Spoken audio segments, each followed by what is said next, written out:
Representative Katrina Pierson of Rockwall, thank you so much. I appreciate it. First, your reaction to the floor vote. I'm very excited. My district is excited. The big, beautiful map is passed. Republican voters have spoken, and we've delivered on the governor's call. You had some very strong language. You just spoke on the House floor, and you called your Democratic colleagues racist. So talk to me about that. That's strong language. It's actually not strong language. It's language given right back to them. You know, my entire political career, 15 years now, I've heard the same rhetoric over and over and over again, but history shows that more and more minority voters are voting Republican. So the argument's just played out, or they're voting more Republican.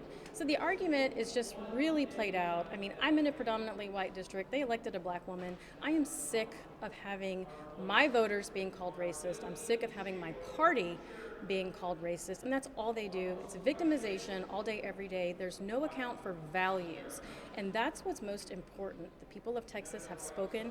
In the last several cycles, minority voters are trending Republican, and that is how this map is drawn. It's perfectly legal. Of course they're going to take us to court, but we will win. And that's what I was going to ask you about, because they vow to take it to court. They want to obviously get it before the U.S. Supreme Court, and I think the Supreme Court is taking up a separate case.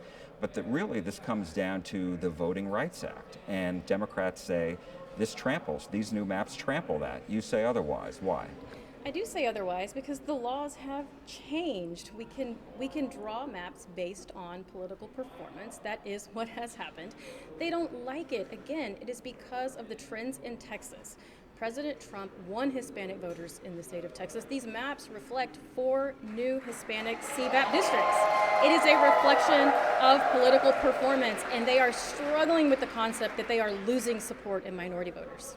Now, the Democrats point out that they've got 3 seats right now in North Texas, 30th, 32nd, 33rd congressional districts. Under these new maps, the 32nd congressional district, now represented by Democrat Julie Johnson, is going to become a Republican majority district. It's going to stretch all the way out to East Texas. And then 30 and 33 are going to be condensed a little bit they say, for African American members of Congress. And so what do you say to that? They say that that's just not being fair because the Latino vote and some African Americans may be splintered a little bit. What do you say to that accusation? Well, I reject that. I mean, if you look at the map and you look at the breakup by percentage, the districts are now more compact. I encourage everyone to look at the current map versus the map we just passed and compare the 2 districts. The city of Richardson in District 32 is now whole. We have whole counties, whole cities. The maps are much more compact, which is less gerrymandering.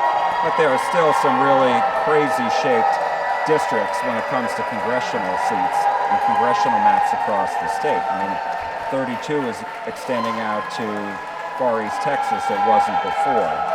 And that's what Democrats are saying. Well, you have to go by what we actually have to do to draw the maps. There has to be a certain population.